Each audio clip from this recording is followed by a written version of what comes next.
Bom dia, boa noite, Shavua Tov, boa semana para todos, Shabbat Shalom, Mashiach Now, redenção completa, verdadeira, definitiva, para o mundo inteiro aqui e agora já. A pergunta da semana é muito interessante. Quanto vale? Quanto vale de verdade? Qual o valor? Não é quanto é o preço ou o custo? O quanto você quer pagar? É quanto, batendo o martelo, tem um valor de alguma coisa. Então, Preto Likutei Sirot, esse é o volume 25 de livros do Rebbe de Lubavitch, com discursos racídicos. Essa é a Parashat Vaishlach, em que no começo da Parashá, Yaakov se reencontra com Esaú, seu irmão, que o tinha jurado de morte. Dá tudo certo, depois ele vai. Yaakov segue o seu caminho para ir para a casa do seu pai, Yitzhak. Está vivo ainda, ele tinha acabado de saber que não estava mais viva, sua mãe. E aí, no caminho, ele chega em Shem e ele compra lá uma propriedade. Essa é a Sirá número 2, como a gente vai ver em seguida, no capítulo 33. Vavó Yaakov Shalem, Ir Shem. Asher Beresnan, Bevob Padaran, que o Yaakov chegou completo, como a gente viu na outra Sirá, na cidade de Shem. Depois, no outro passuco, fala, Vaiken et Helkat Asadeh, e ele adquiriu a parte do campo, aonde ele fincou sua tenda, dos filhos do Hamor, que era o governador, né, o rei, o dono da cidade, Avishem, que era o pai do Shem, né, que tinha o mesmo nome da cidade, Bemaxita. Na Torá, no Humash, fala que ele comprou com 100 quesita. Né? O Rashi fala sobre esse verso 19. O que é quesita? Tem que explicar. O que tem me'a, ma'a, uma moeda. Amar Rabi Akiva, que shalachti le krachei ayam. O Rabi Akiva fala que quando eu fui para as cidades fora de Eretz Israel, fora até de Israel, além mar, chamavam a moeda de Ksita. Depois, entre parênteses, fala que o Targumó, a tradução é Hurfan, que está ligado com Tovim, que são boas. Harifim, Hurpan está ligado com a linguagem de Harif, né, de estar tá acentuado, né? Bechol Makom, ele é recebido em qualquer lugar, assim como tem no texto de Avraham, quando ele pagou pela Merat Marpelá, Ovela Soher. É uma moeda corrente que ela é negociada em qualquer mercado, é uma moeda forte. Né? Muito mais do que o dólar, por exemplo, hoje em dia, mas é uma moeda que ela aceita em qualquer lugar. O motivo pelo qual Rashi precisa explicar a palavra que cita é simplesmente porque não é uma palavra comum. Aparece mais uma vez no final do livro Yoshua, falando sobre o que aconteceu na nossa Parashá, e depois em Yoshua, no capítulo 24, fala que Yosef foi enterrado em Shem, na parte, né, do campo que comprou Yaakov, dos filhos do Hamor, Avishem, pai do Shem, Bemaxita. Traz exatamente a linguagem que tem na nossa Parashá. E em Yov fala, Vaitnulo ish kesita achat, que entregou para uma pessoa uma quesita. Mas precisa entender, os sábios têm outras referências para a palavra que cita. Por exemplo, no Tirgum, na tradução do Tirgum Yonatan, do Tanar, e no Tirgum, na tradução do Yerushalmi, fala que é pérolas. Por exemplo, no Tirgum Yonatan fala Margelian. E no Tirgum Yerushalmi fala em Bereshit, justamente nessa nossa Parashá, Margelin, que são pérolas. Isso está ligado com a linguagem de joias e ornamentos, né? Porque quesita é mesmo uma palavra de kishutin, né? Que são joias, ornamentos, adornos, mesmas letras, né? Exatamente, só que uma é com shin, outra é com sin. E no Ebenezer fala que quesita está ligado com kibsak taná, com uma ovelhinha pequena. O Radak e outros comentaristas dizem que essa é a intenção do Tirgum 1 que lança para Parashá, quando fala Hurfan. Como tem na Parashá que fala Vayomer Avimelech el Avraham, e falou Avimelech com Avraham, em Vaierá, essa Sheva Kvasot, essa Sheva Kivsot, essas 7 ovelhas, e o Targum traduz como Avimelech falou para Avraham, não se chama Hurpan. A questão é porque o Rashi, no sentido literal, que é o Pshat, não usa a tradução que é mais comum em Eretz Israel, né?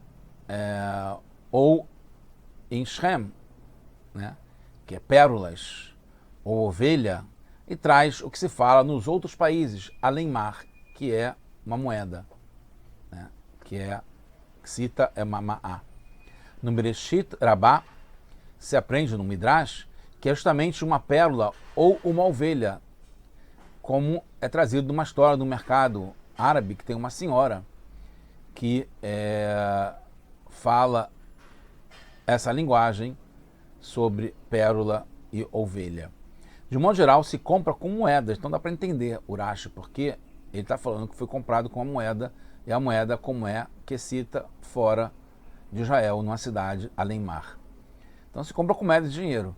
Mas, primeiro, naquela época se usava câmbios, pagamentos de um prostituto, por exemplo, que é o Mehir Kelev, o Etnan Zoná, como medidas, um tipo de escambo entre as partes, como está justamente no livro de Varim, capítulo 23. B. No nosso caso, quando se fala de uma quantia de 100 moedas, né, meia ksita, a Torá geralmente diz quanto é em shekalim, e não em moedas de outros tamanhos menores, como ksita é uma moeda de tamanho menor. E um shekel está ligado com 20 ma'á, que é esrim gerá, 20 gerá, a shekel. Então deveria ser ou 5 shekalim, que é o equivalente a 100 ma'á, ou seria 100 gerá, em vez de 100 quesita, porque quesita é a moeda como é o gerá. Já que Rashi explica que ma'á é gerá, então entende-se que não é ma'á, mas sim pérolas e ovelhas, etc. Mais ainda, na sequência, Shechem falou para Diná que é um absurdo o quanto dinheiro Bisbez desperdiçou o pai de Diná comprando esse lugar pequeno. Como o Rashi explica, né, que no Rumash fala, na Torá fala que ele falou ao coração da moça, da rapariga. E aí o Rashi explica, né, nesse versículo 3, o que ele falou para o coração da moça? Falou como, olha, o seu pai, ele pagou por um pedaço de campo pequeno, quanto dinheiro ele pagou? Ele desperdiçou, ele esbanjou. A fonte do Rashi é o Bereshit Rabá, onde tem vários comentários sobre a palavra que cita, mas sempre dá a entender que é uma quantidade de dinheiro grande. Mas para Rashi é ma'á, uma quantidade muito pequena. Também não dá para aceitar a explicação que essa parte do campo que ele fixou lá a sua tenda, é só a parte do Yaakov, onde ele montou a sua tenda, pagando só 5 shekalim, porque era só para a tenda dele. E a propriedade maior, que comprou para o grande acampamento, tanto a tenda das esposas, dos filhos, dos servos, além de todo o gado, etc., então esse sim pagou com muito dinheiro, como é geralmente entendido quando se fala de que cita por uma quantidade grande de dinheiro. Pois não faz sentido a Torá mencionar só essa aquisição menor. Então não é só isso, é por tudo mesmo. No começo da Parashá, o Rashi já explica que é comum falar no singular se referindo a quantidades grandes. Por exemplo, quando o Jacó fala para Esav, Vahilishor vechamor, eu tenho, né, eu consegui boi e burro. O Rashi explica o que é shor vechamor. É comum as pessoas falarem de vários, né, de um gado, de vários bois, chamar só de boi. E também quando fala lá em Lech Lechá sobre Abraham que ele fixou, né, sua tenda, a intenção não era só para ele, era para todo o acampamento. Então quando fala aqui que Yaakov pagou esse dinheiro de 100 quesita para a sua tenda, não era só para a sua tenda, era para o coletivo de todo o acampamento. Então volta a pergunta, como que ele pagou tão pouco assim para um acampamento inteiro? Outra coisa, primeiro, Rashi poderia ter falado simplesmente como está no Tratado de Rosh Hashanah, mas traz todo o assunto de quando fui para as cidades fora de Eretz Israel e que foi Rabi Akiva, etc, etc. Segundo, na Guemará que temos em Rosh Hashanah fala sobre foi para Afrique, pode ser África, mas não fala sobre as cidades fora da terra de Israel, além mar. Terceiro, o Rashi traz o nome do Rabi Akiva e na maior parte das vezes não traz nomes, né? Como por exemplo, depois em Levarim Beit, né? No segundo capítulo, que fala, isso já é um outro assunto, no Dvarim Beit, quarto, né? Que fala Gam Maim Tichru Meitam, e vocês também vão Tichru, com eles água. O Rashi explica sobre o verso 6 no capítulo 2, que é Tichru Leshon Mikach Vehen Ashar Asher Karitli, e aí também fala um versículo que tem em Bereshit, capítulo 50, que nas cidades fora de Israel, além mar, chamam Mechirá, Kirá. Então essa linguagem de Kirá, Karit, está ligado com Mechirá, como foi visto nas cidades além mar, como está em Rosh Hashanah, justamente no Tratado de Rosh Hashanah. Na Guemará fala que é o Rebbe quem diz isso, mas ele, o Rashi, não traz. E depois, quando fala a explicação sobre Tefilin, que fala em Parashat Bo, Totafot fala Tat Bekitfei Shtaim Pat Beafriki, que explica que na linguagem em Afrique, né, está ligado com a África provavelmente, é Totafot, o Pat está ligado com 2, como está no Tratado de Sanhedrin, página 4. E o Rashi não diz quem que fala que é isso, que Pat está em Afrique, é 2 em Afrique. E foi o Rabi Akiva que falou. Então você vê dois casos aqui que tem sobre falando sobre as terras além mar. E quando fala sobre Afrique, né, como está em Rosh Hashanah, e aqui está no Sanhedrin, o Rashi, quando vai trazer isso do Talmud, não traz quem fala e não fala nem mesmo que é o Rabi Akiva, como foi o caso do Rebbe, quando foi o caso do Rabi Akiva em Sanhedrin. Porque a gente sabe que está escrito, né, Rabi Akiva Omer, Enitzarich, Notzarich, quando Rabi Akiva fala sobre que Pat Beafrik Estaim. No final da explicação do Rashi aparece, entre parênteses, Vetargumó e a tradução. Alguns comentaristas dizem que não são palavras do Rashi, que poderia ser de algum aluno que colocou por erro essa outra adição. Como poderia ser Hurpan, Tovim, Harifim, Bechol Makom, que Hurpan está ligado com bons, que dá para trocar em qualquer lugar, é aceito em qualquer lugar. Segundo Targum, quer dizer ovelhas. Então, como que pode esse Rashi, ou o aluno do Rashi, falar que a tradução de Kesita é Hurpan, que está ligado com bons, que pode trocar em qualquer lugar. Segundo Targum, traduz Kesita como traduz Hurpan como ovelhas, não como Kesita. De qualquer modo, tem lugar também para essa explicação, que se chegou até a gente como sendo Rashi, então isso aí também faz sentido. Outra coisa, o Targum geralmente traduz ovelha como Imra, e em Vayará traduz como Hurpan. Então realmente tem essa tradução de ovelha como Hurpan. E pode ser que seja um adjetivo, que é como boas, prezadas. Um adjetivo para as ovelhas, que é uma outra palavra. Então Hurpan está ligado com bom, prezado, como essa tradução que o Rashi ou seu aluno traz. que tem a ver com Quecita e não são ovelhas. Explicação para tudo isso. Quando Yaakov chega em Shechem, na cidade de Shechem, ele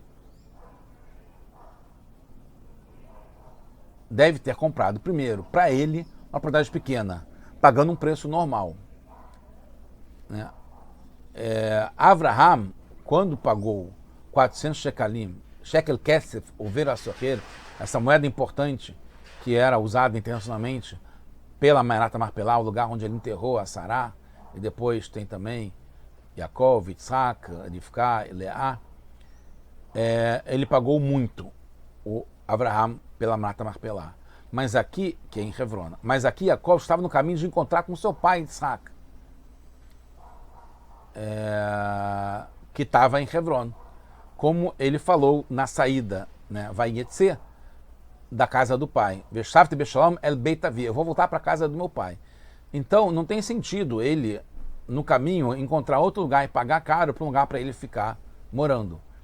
Yaakov comprou na floresta de Shem, onde ficou 6 meses, e não em Sucot, onde ele ficou 18 meses.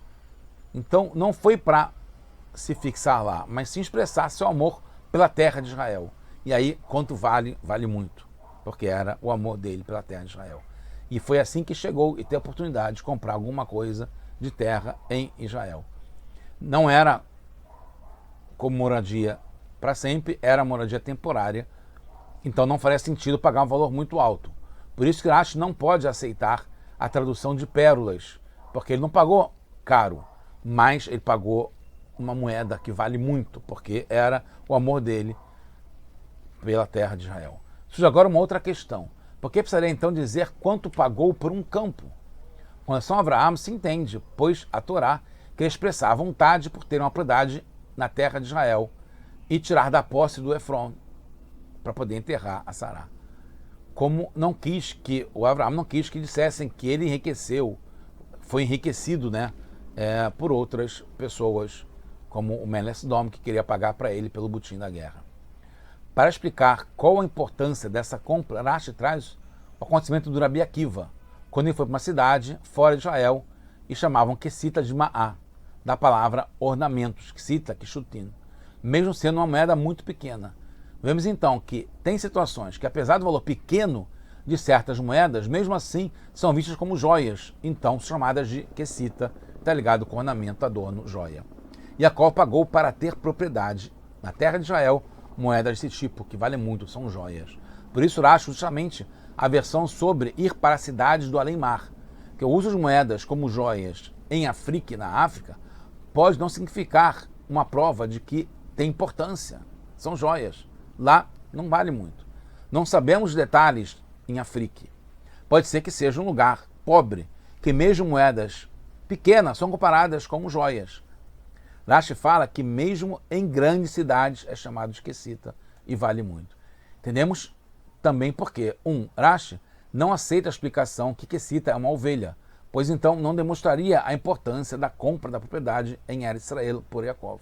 Segundo, no sentido literal, quando pode explicar que foram 5 shekalim, não deve falar que foram 100 shekalim ou 100 pérolas, etc. Pois o exagero no valor, o múltiplo de 20, né, da primeira opinião, é o contrário do pshat literal, que foi só 5 shekalim. 3. Entende-se porque a Torá não sinaliza o valor geral, 5 shekalim ou 100 gerá, mas sim 100 quecita, como está na Parashá. Pois a ênfase não é no valor monetário, mas que Yaakov pagou pelo campo com algo que funciona como kishutin, quecita, joia. 4. Entende-se a intenção do autor dos parênteses, né, aluno do Rashi ou não, que acrescentou a tradução para Hurpan, porque Hurpan está ligado não com a abelha, mas sim com uma coisa que é boa, valiosa, que é usado e aceito em todo lugar como vela sorreira. Assim como a Torá enfatiza a importância do pagamento do Avraham com uma moeda que vale em qualquer lugar, porque tem valor, porque é na terra de Israel e vale muito mais do que é a quantidade e o numeral. 5. Entendemos então porque Rashi conclui com a história de Shem falando para Diná que o pai esbanjou dinheiro, uma parte pequena do campo. Não implica necessariamente um valor enorme quando você esbanja, mas sim pode ser um valor pequeno, mas que é totalmente desproporcional, sem necessidade, sem ser o valor obrigatório normal. Já que Jacob estava lá bem temporariamente, parecia para Shem que o Shem não entendia como a terra já era tão preciosa aos olhos de Jacob e pagar 100 quecita, uma moeda especial tão valiosa, por um pedaço pequeno de terra. Então ele esbanjou. Justamente é importante entender que ele esbanjou, porque demonstra mais ainda o quanto ele valoriza a terra de Israel. Na Parashat Vayera, depois no livro de Shemot, quando Moshe reclama com Hashem, e Hashem fala, mas os avós, os antepassados, Abraham, Isaac e Jacob, eles não reclamaram como você. E aí ele fala lá, o Rashi explica, né? Na verdade Hashem fala que eu te cumpri, eu fiz um pacto com eles para dar a terra de Canaã, que é a terra onde eles vão morar e onde eles moraram. É a terra de onde eles moram. E a terra de Israel, que é muito prezada para Hashem e para os avós. E aí depois o Rashi explica que quando, no verso 9, depois no outro passuk, que quando Avraham, ele foi enterrar Sará, ele não encontrou um lugar para sepultura, até que ele comprou Bedamim Merubim, com muitas moedas. E Isaac também cavou lá os poços. E depois Yaakov, quando ele, é o verso que tem na nossa Parashá, Vaiken, ele comprou, adquiriu uma parte do Sadé para colocar lá a sua tenda. O Rashi, quando fala do Yaakov, não fala que ele pagou, Hashem não usa o argumento que ele pagou muito dinheiro, nem fala etc, que poderia indicar que é o valor de 100 quecita que ele pagou, porque na verdade foram só 5 shekalim, então o Rashi não traz isso. Para concluir, a gente vê que o Rashi menciona Rabi Akiva, pois Rabi Akiva se comportava com Hassidut, além dos limites, e sempre valorizava a terra de Israel e o povo de Israel, como está no Tratado de Sanhedrin, página 110b, que fala, né, que explica que a Torá acrescenta as palavras sem quecita, que o Rabi Akiva fala isso, nos ensina a procurar em tudo um modo de valorizar a terra de Israel, o povo de Israel, até o ponto que o costume vira a natureza, sempre falar bem e procurar coisas boas. Então aqui, quando na Torá fala de propósito a palavra quecita, é para indicar que a Torá também está querendo falar bem da terra de Israel. A Urashi está explicando isso, que foi o Rabi Akiva mesmo, que ele foi para as cidades fora da terra de Israel, além mar, para poder, desse modo, ver que é uma moeda que está ligado com joia, que é como deve se tratar e valorizar a terra de Israel. Em Sanhedrin, nesse 110b, na página, fala também que o Rabi Akiva falou que as pessoas que são filhos dos perversos de Israel, eles têm direito ao mundo vindouro, porque traz o Pasuk Terlim que Hashem, ele guarda os petaim, que é geralmente trazido como bobos, mas o Rabi Akiva, ele foi nas cidades além mar e viu que se chama lá bobos as pessoas, as crianças. Então, quando fala que Hashem guarda, né, Petaim, está falando guarda as crianças, que são esses filhos dos perversos, que Hashem guarda mesmo assim e tem direito ao mundo vindouro.